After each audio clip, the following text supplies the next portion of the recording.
VLOOKUP HLOOKUP VLOOKUP অর্থাৎ vertical lookup এবং HLOOKUP অর্থাৎ হরাইজন্টাল লুকআপ। VLOOKUP এবং HLOOKUP এর কাজ আমি প্রথমেই দেখিয়ে দিচ্ছি। তার জন্য দুটো টেবিল আগে থেকে ক্রিয়েট করে রেখেছি।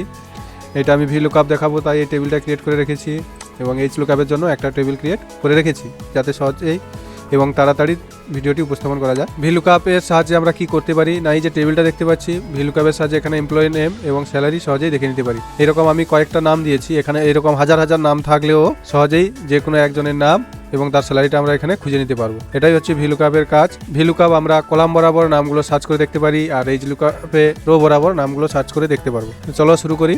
VLOOKUP এর জন্য প্রথমে আমাদের যে এমপ্লয়ি নেম রয়েছে ওইটা সিলেক্ট করতে হবে। তারপর যে ডেটা রিবন রয়েছে সেই ডেটা রিবনে যাব, তারপর ডাটা ভ্যালিডেশন অপশানে যাব, প্রথম যে অপশানটা রয়েছে ওখানে যাব, অ্যানি ভ্যালু যে রয়েছে এখানে যাব, আমরা লিস্ট করব এটাকে এবং সোর্স অপশানে গিয়ে আমরা এমপ্লয়ি নামগুলো সিলেক্ট করব। এটা আমাদের মনে রাখতে হবে, আমাদের যদি হাজার হাজার নাম থাকে তাহলে আমাদের হাজার হাজার নাম সিলেক্ট করতে হবে, কিন্তু প্রথম যে এমপ্লয়ি নেম রয়েছে ওটা সিলেক্ট করা যাবে না। সিলেক্ট করার পর এখানে নিচে অপশান যে ওকে রয়েছে ওকে ক্লিক করব। দেখো এখানে একটা তীর চিহ্ন চলে এসেছে, এখানে ক্লিক করে যে কোনো নাম আমরা সিলেক্ট করতে পারি। এরপরে আমরা স্যালারি অপশানে যাব, এখানেই আমরা VLOOKUP এর ফর্মুলাটা দেবো, ইকুয়াল দিয়ে VL মারলেই দেখো VLOOKUP চলে এসছে। ওর উপর আমরা ডবল ক্লিক করব। প্রথমে কি রয়েছে লুকআপ ভ্যালু, অর্থাৎ লুকআপ ভ্যালু কি করা দরকার আমাদের না, আমরা এই যে এমপ্লয়ি নেমটা করে রেখেছি ডাটা ভ্যালিডেশন এটা সিলেক্ট করব। তারপর আবার কমা দেবো।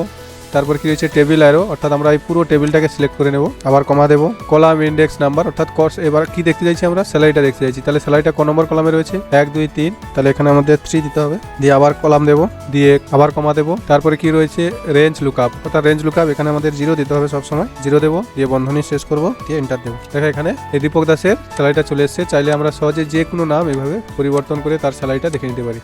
এখানে আমরা টেবিলে যতগুলো নাম রয়েছে সিলেক্ট করেছি, চাইলে তোমরা কয়েক হাজার নাম এইভাবে সহজে ডাটা ভ্যালিডেশনের মাধ্যমে বা ডাটা ভ্যালিডেশনের মাধ্যমে এইভাবে করে VLOOKUP এর সাহায্যে সহজেই দেখতে পারবে এইভাবে তার স্যালারি। এটা গেল ভার্টিক্যাল লুকআপ। এরপরে এসেছি আমি HLOOKUP। চলো সহজেই দেখে নিই HLOOKUP। আমি আগে থেকেই টেবিলটা তৈরি করেছি, করে রেখেছি। এখানে দেখতেই পাচ্ছ তোমরা, এখানে নেম যে কয়েকজনের নাম দিয়েছি, তার ক্লাস, সেকশন এবং সাবজেক্ট এবং টোটাল রয়েছে। তাহলে আমি এখানে কি কি দেখবো, নেম এবং ইংরেজিতে কত পেয়েছে এবং টোটাল কত পেয়েছে। তাহলে প্রথমে আমাদের যে নেম কলামটা রয়েছে, আমি এখানে একটা সাবজেক্ট দিয়েছি, চাইলে তোমরা সবগুলো সাবজেক্ট দিয়েও দেখতে পারো। প্রথমে নেমটা সিলেক্ট করবো, অনুরূপভাবে ডাটা ভ্যালিডেশনে গিয়ে ডাটা ভ্যালিডেশনে ক্লিক করবো, এখানে লিস্ট সিলেক্ট করবো, করার পর সোর্স অপশানে গিয়ে শুধু নেমগুলোই সিলেক্ট করবো। এখানেও আমাদের মনে রাখতে হবে যে শুধু নামগুলো সিলেক্ট করবে, এই যে নেম লেখা রয়েছে এগুলো সিলেক্ট করা যাবে না। ওকে, দেখো এখানে সব নামগুলো চলে এসছে। এবার আমি ইংরেজির যে সাবজেক্টের নাম্বারগুলো দেখবো বলেছি, সেটাকে আমরা VLOOKUP ফর্মুলায় নিয়ে আসবো, ইকুয়াল সেটা। এরপর আমি HLOOKUP যে ফর্মুলা রয়েছে HLOOKUP ফর্মুলা নিয়ে আসবো। দেখো এখানে HLOOKUP চলে এসছে, ওর উপর গিয়ে ডবল ক্লিক করবো। দেখো লুকআপ ভ্যালু, সেই প্রথম নেমের ঘরে যে সেলটা রয়েছে সেটা সিলেক্ট করবো, দিয়ে কমা, এরপর টেবিল অ্যারো, অর্থাৎ পুরো টেবিলটা আমরা সিলেক্ট করবো, আবার কমা দেবো। রো ইন্ডেক্স, দেখো এখানে ইংরেজিটা কত নম্বর রোতে রয়েছে, 1 2 3 4 5 নম্বর রো, তাহলে এখানে 5 দেবো, দিয়ে আবার কমা দেবো, দিয়ে আবার কি রয়েছে না রেঞ্জ লুকআপ, এখানে 0 দিয়ে বন্ধনী শেষ করে এন্টার দেবো। দেখো এখানে ইংরেজি চলে এসছে। যখন এখানে আমি নাম চেঞ্জ করবো অটোমেটিক তার ইংরেজি নাম্বারটা চলে আসবে। টোটালটাও একই রকম ভাবে আমরা করতে পারি। চলো আবার দিচ্ছি HLOOKUP, তারপর লুকআপ ভ্যালু, আমরা সেই নেমের সেলটাই সিলেক্ট করবো, এরপর কমা, টেবিল অ্যারো, পুরো টেবিলটাকে সিলেক্ট করবো, কারণ ওই তথ্যগুলো আমরা টেবিল থেকেই পাবো, কমা দেবো।